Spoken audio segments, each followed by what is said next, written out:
messieurs, bonsoir. C'est le moment de faire le point sur les actualités de chez nous. À la une ce soir, 2 femmes étuveuses de riz relèvent le défi de l'entrepreneuriat féminin à Paris.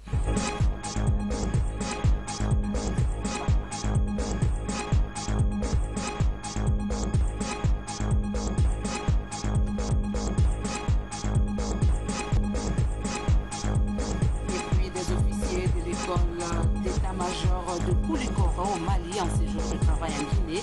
C'est dans le cadre d'une coopération bilatérale. Vigilance sur votre consommation alimentaire et même pharmaceutique. Le service de contrôle de qualité intensifie sa lutte de 200 tonnes de produits périmés incinérés à Mont.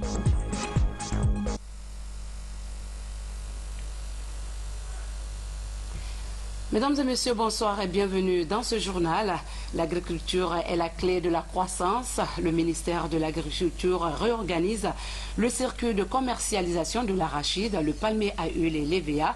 Cette politique de modernisation du secteur agricole vise à attirer l'attention de l'opinion sur les potentialités de ce secteur susceptible de contribuer à la modernisation, la diversification alimentaire et à la lutte contre la pauvreté. Fodé Camara nous signe ce reportage.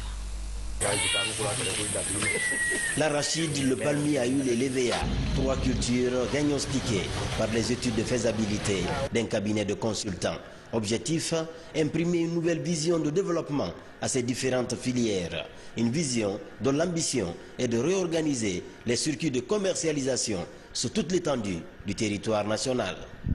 C'est une première et ça va permettre à la Guinée d'avoir des éléments essentiels, les données très claires sur ces filières-là. Et ça sera une base de conception des projets qui viendront pour appuyer l'ensemble de ces filières-là, pour ajouter de la valeur et faire en sorte aussi que l'ensemble des acteurs et l'État profitent des potentialités existantes dans ces filières. Ces études de faisabilité comptent relancer la recherche des débouchés et du financement pour les secteurs d'huile et du caoutchouc. 2 secteurs générateurs de devises, mais confrontés à la variation des cours sur le marché mondial et à un déficit de production. La production est faible. On ne peut parler commercialisation que quand vous avez une offre suffisante. Donc la première ambition, c'est d'augmenter le volume de production. Ceci atteint, nous pouvons passer à la transformation de ces produits parce que nous ambitionnons également exporter avec valeur ajoutée. Et dans ce cadre, le commerce intervient. Soutenue par l'Agence française de développement, cette action contre la faim et la pauvreté en milieu rural vient s'ajouter au vaste programme présidentiel de relance tous azimuts des cultures d'exportation, notamment le café, le palmier à huile et l'EVA en Guinée forestière, mais aussi la noix de cajou dans les vergers de la Basse et de la Haute-Guinée. Les 2 femmes étuveuses de riz de la Guinée forestière sont de retour au pays. Lauréates du prix international Stop Hunger, ces femmes aguerries ont compéti devant plusieurs investisseurs du monde.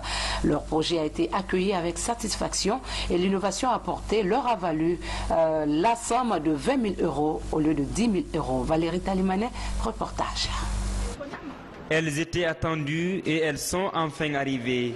Les lauréates du prix international de la fondation Stop Hunger du groupe Sodesco sont de retour à Conakry. Parties sur la base d'un appel d'offres, ces dames de l'Union des groupements des femmes étuveuses de riz de la Guinée forestière ont défendu leur projet à Paris devant un parterre de bailleurs de fonds. Il fallait se mettre sur scène devant 450 bailleurs de fonds. Parler de notre activité pour 1 minute seulement. Mais c'est ce qui a vraiment, c'est ce qui a donné l'enthousiasme à ce prix. Ce prix fait désormais de ces 2 Guinéennes des porte-flambeaux pour l'éradication de la faim dans le monde. La récompense obtenue vient réconforter les lauréates dans leur position. Elles comptent désormais réunir toutes les femmes de la Guinée désireuses de s'investir dans l'entrepreneuriat. Le prix qu'on a obtenu à Paris, c'était 10 000 €. Mais par rapport à notre intervention, l'importance de notre projet qui s'occupe de l'unité des enfants, ça a pris beaucoup de bailleurs de fonds. Donc notre prix ne fait qu'augmenter aujourd'hui à 20 000 €. Et ça continue. Le prix qu'on a obtenu à Paris, ça va nous aider à former d'autres groupements. Pour les partenaires, cette distinction montre la bravoure de ces femmes qui travaillent dans le but d'atteindre l'autosuffisance alimentaire. Le prix devra inciter ainsi plusieurs ONG à soutenir les actions des femmes. Dans le monde entier, il y a eu 4 prix. Un pour les États-Unis, un pour le Canada et pour le Ghana, et un pour le Cambodge, le 4e pour la Guinée, et ce sont ces 2 femmes qui ont bénéficié de ce prix. Nous sommes plus qu'honorés et c'est le lieu de remercier tous les partenaires qui ont contribué à améliorer la formation de ces braves femmes à travers des projets. Le retour de ces activistes du monde rural devrait servir d'exemple à la population en vue d'opter pour la valorisation de l'agriculture. Une action qui devrait permettre d'accroître le développement amorcé par le chef de l'État en Guinée. Parlons encore de l'entrepreneuriat féminin. Les femmes guinéennes se donnent rendez-vous le 27 mars prochain au pays de l'oncle Sam. Le coup d'envoi des préparatifs de l'Assemblée de Washington a été lancé au cours d'un dîner. Pour être plus autonome, elle sollicite l'appui des bailleurs de fonds à travers l'Association des femmes entrepreneurs. Marie-Angélique Bangoura, compte rendu. Elle prépare l'Assemblée générale des femmes de 27 pays africains qui se tient chaque année à Washington. Autour de ce dîner, l'Association des femmes entrepreneurs fait le point sur l'évolution de l'ONG, évalue les problèmes et échange sur les perspectives. Objectif, inciter le bailleur de fonds à mieux s'investir pour une forte participation des Guinéennes. Nous aurons à mobiliser auprès de ces donateurs les fonds pour créer un fonds d'appui aux initiatives des femmes. C'est ce projet que nous comptons présenter à Washington pour voir comment nous pouvons trouver les partenaires pour financer les projets de développement que nous voulons pour les femmes. Des femmes marieuses à celles de l'administration, l'objectif recherché est de réussir dans leurs activités. L'Assemblée de Washington est ainsi une plateforme de donner et de recevoir, mais aussi pour promouvoir l'entrepreneuriat féminin. L'année dernière, nous sommes partis avec une femme balleuse. Cette année, on peut partir non seulement avec cette femme balleuse, mais même les vendeuses de charbon, pour qu'elles sachent la différence entre les choses et plus que c'est un forum qui aide à ce que les femmes se développent, s'autonomisent. Donc, généralement, nous les envoyons pour qu'elles puissent avoir une expérience pour venir s'autogérer et savoir comment fructifier leur avoir.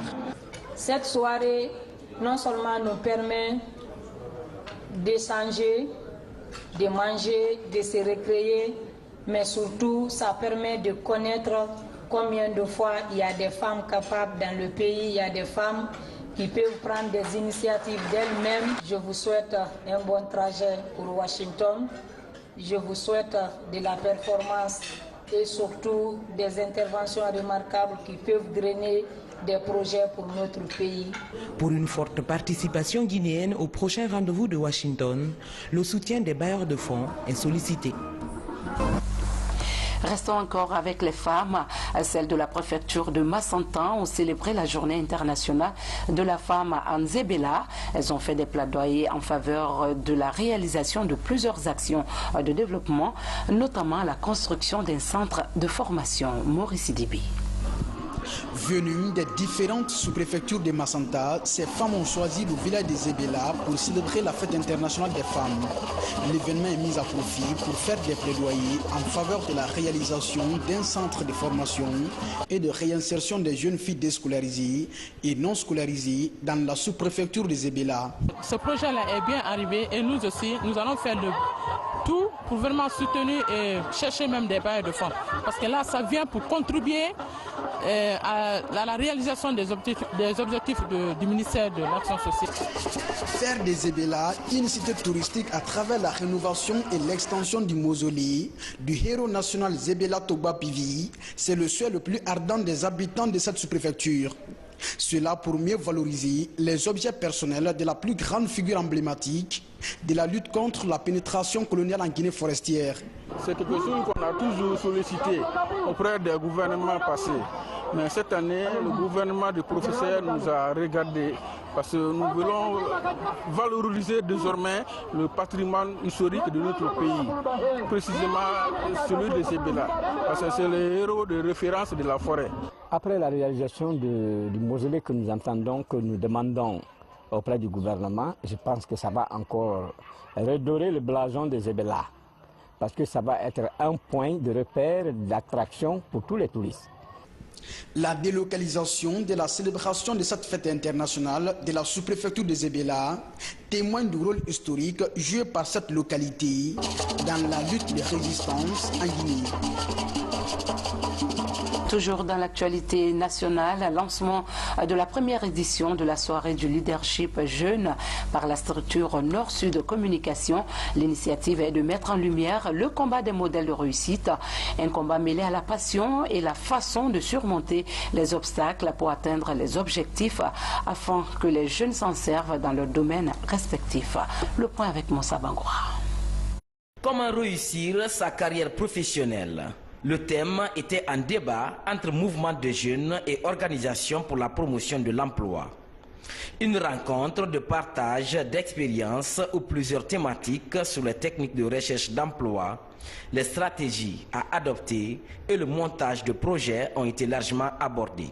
L'objectif de cette soirée était pour nous de rassembler, de fédérer beaucoup de jeunes Guinéens autour, bien sûr, d'idéaux qu'on peut partager ensemble, que sont le leadership jeune.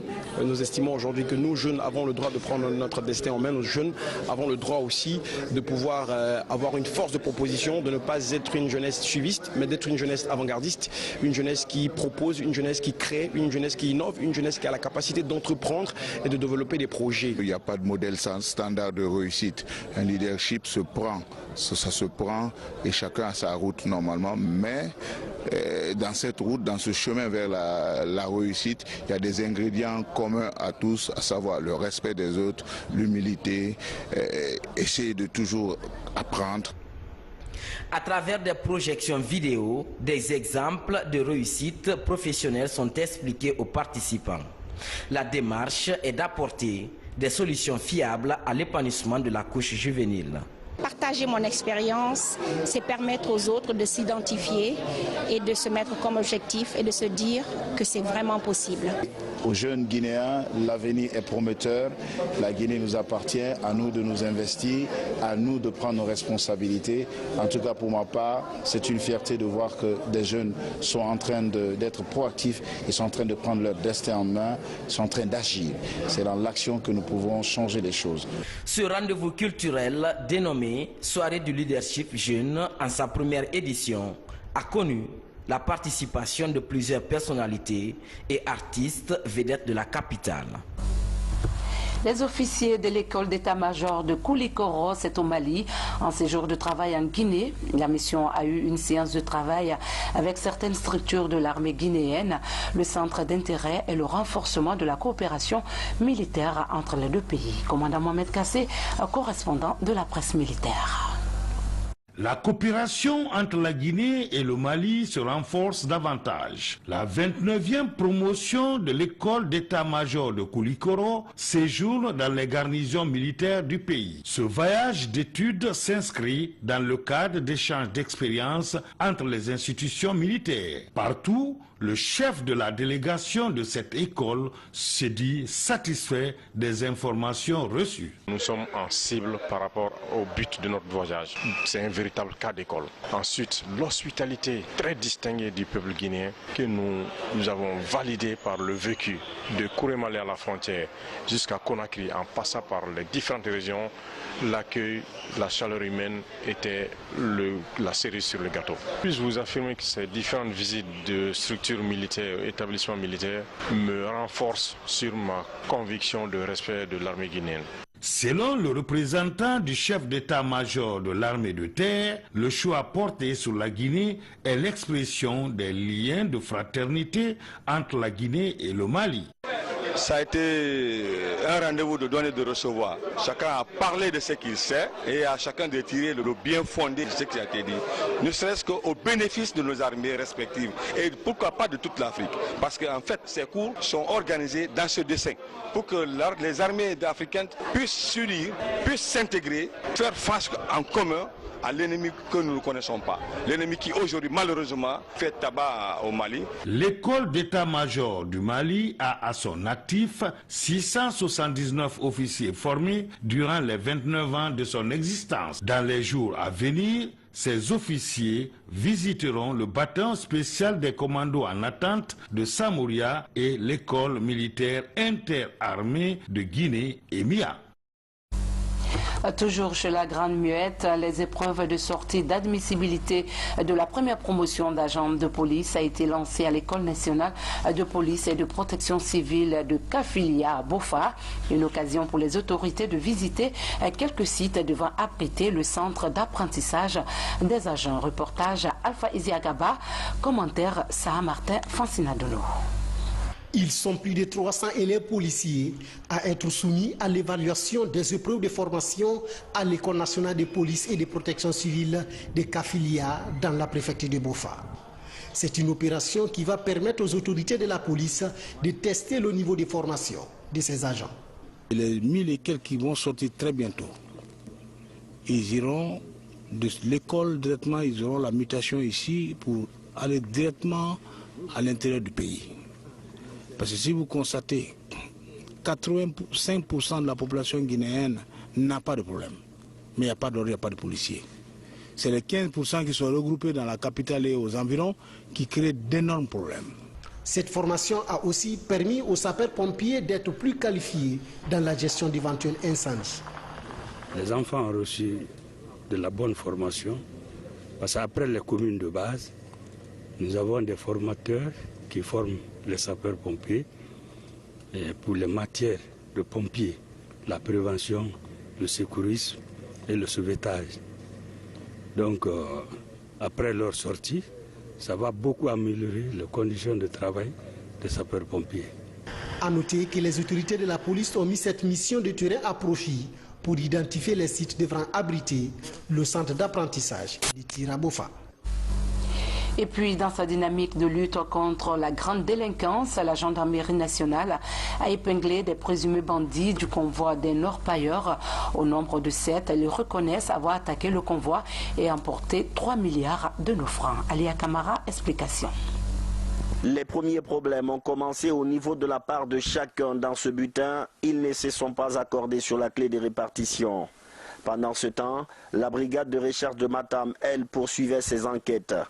Une semaine après l'attaque, la première bande a été interpellée à Conakry.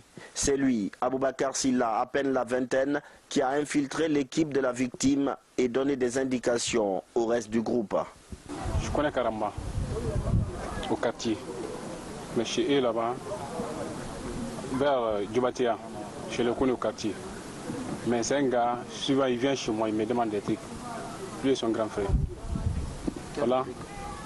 L'affaire ici, il y a l'argent ou il n'y a pas d'argent. Je dis, ok, moi je travaille là, mais cette fois-ci, peut-être on va voir comment je peux faire pour vous. C'est comme ça que je l'ai étudié, je lui ai donné des solutions. Maintenant, ils ont fait l'attaque quand même.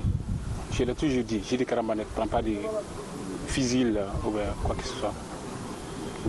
Il dit qu'il n'y a pas de problème. Dans l'équipe, une dame, Aïssa Touba, ménagère. C'est à son domicile que la répartition du butin s'est déroulée sous haute tension, liée aux autres membres du groupe par son beau-frère.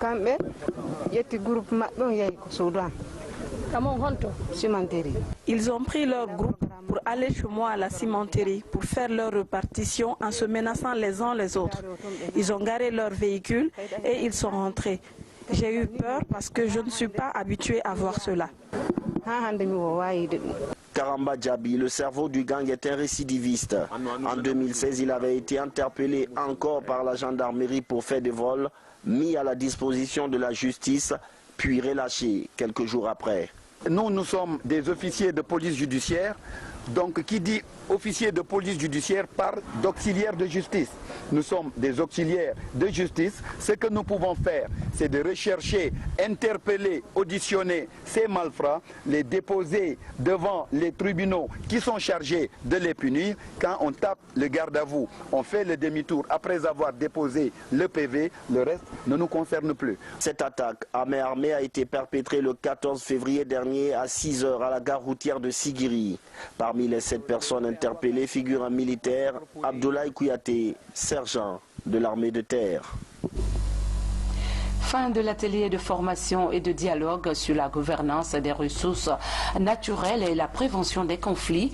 L'objectif est de renforcer la capacité des participants sur la gouvernance et la prévention des conflits qui opposent les exploitants des ressources naturelles et la communauté locale en vue de préserver la paix en Afrique. Nabi Zakaria Bangora, reportage.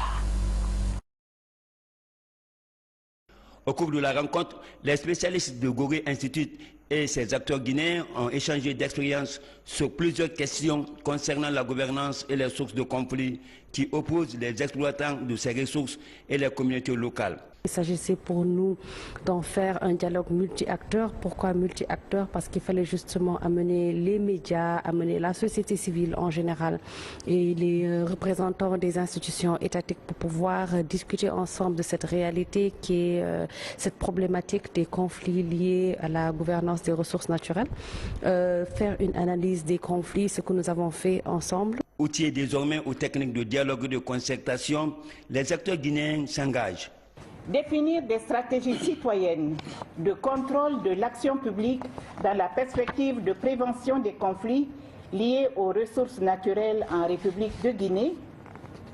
Engager des actions de plaidoyer envers les autorités nationales et la communauté internationale pour l'amélioration du cadre juridique, son application, l'instauration d'une dynamique de concertation et de gestion équitable des ressources naturelles. Les travaux de Conakry ont éclairé la lanterne des députés en charge de la gestion des ressources sur la bonne gouvernance.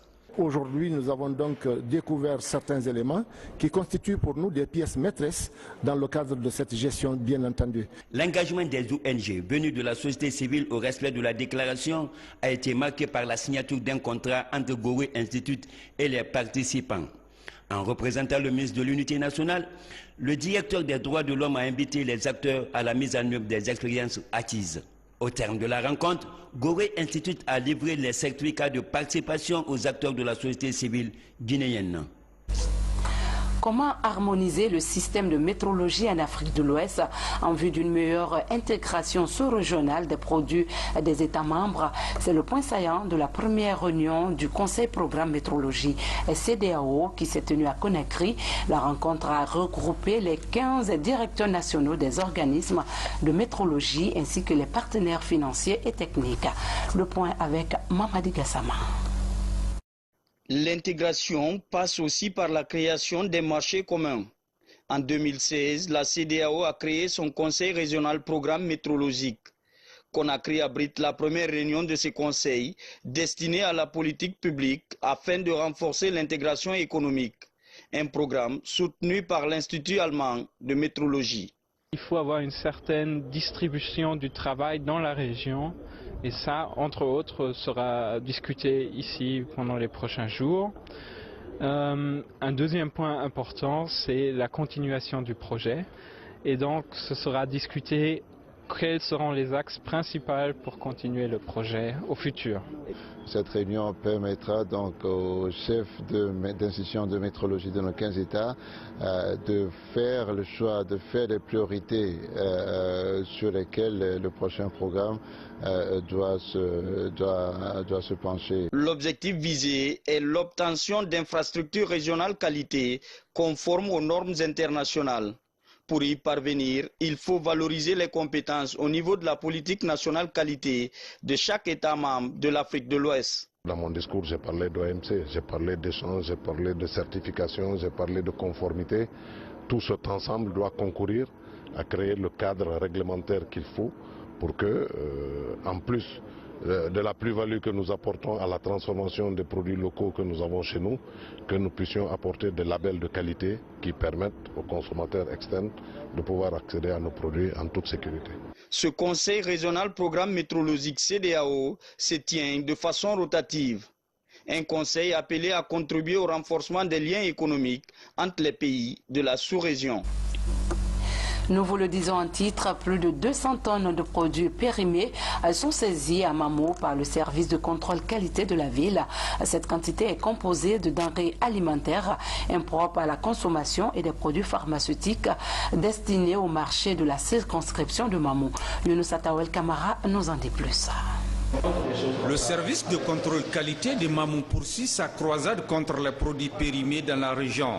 Appuyé par les agents de la sécurité, il vient de saisir plus de 200 tonnes de produits périmés, essentiellement composés de denrées alimentaires, de produits pharmaceutiques et cosmétiques. Ces produits étaient en vente au grand marché de Mamou et dans les sous-préfectures de la région. Ces produits saisis, s'ils n'étaient pas ratissés sur le marché, ça allait aggraver la santé de la population. Heureusement, les cadres du contrôle de qualité sont à pied d'œuvre, jour, matin comme soir, sur les différents points de vente pour pouvoir ratisser ces produits.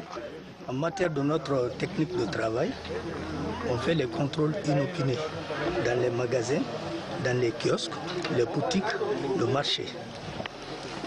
Et au cours de ces contrôles inopinés, on vérifie la date de péremption des produits.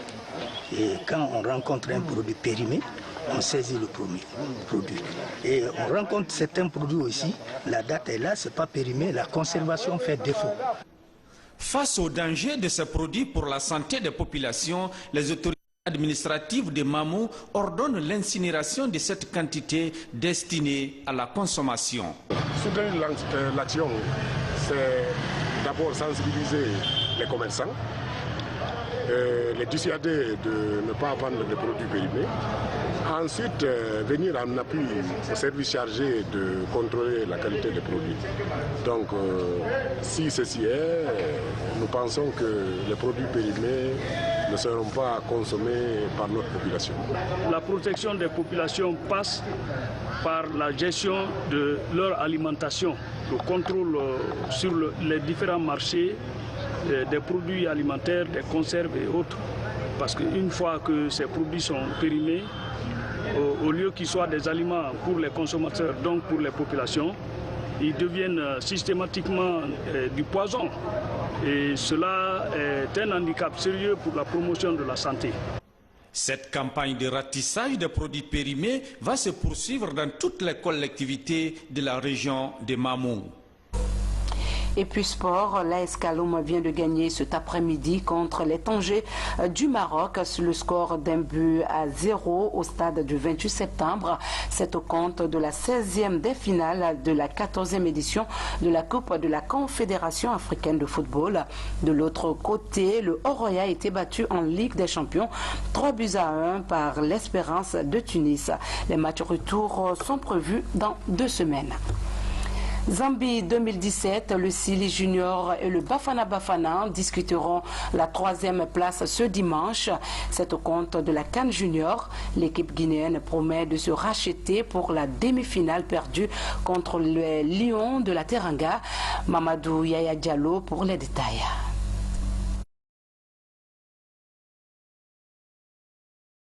Le staff technique est à pied d'œuvre pour régler les derniers détails avant la petite finale de consolation contre l'Afrique du Sud, qui aura lieu ce dimanche quelques heures avant la grande finale Zambie-Sénégal. Il n'y a pas une petite finale chez moi. Vous savez, quand vous jouez une compétition de ce genre, vous êtes 4 à se qualifier pour la demi-finale. Vous perdez cette qualification pour la finale. Il faut toujours se battre pour aller chercher cette 3e place. Mais vous savez, dans le football, tout peut arriver. Donc, dans le groupe, l'état d'esprit est là, bien actif. Et nous sommes très concentrés pour pouvoir aborder le match et beaucoup solides aussi pour que nous puissions remporter la victoire pour rentrer à Conakry avec la médaille de bronze. Quoi qu'il en soit, le Sili national de Guinée a fait bonne figure dans cette compétition. Participer au dernier carré est une performance historique, car depuis 1983, la Guinée court après les demi-finales. En revanche, des enseignements doivent être tirés et les compartiments qui ont été défaillants doivent être renforcés pour une participation honorable de la Guinée à la Coupe du monde des juniors, prévue en Corée du Sud au mois de mai prochain. Et pour finir cette édition, une triste nouvelle. L'on a appris la mort de 12 personnes suite à un accident de la circulation survenu sur la nationale numéro 1 entre Kindia et Mamon. Un minibus sera entré en collision avec un camion. Ainsi prend fin cette édition. Merci de votre attention et passez de bons moments en compagnie des programmes de la télévision nationale. Bonsoir à tous.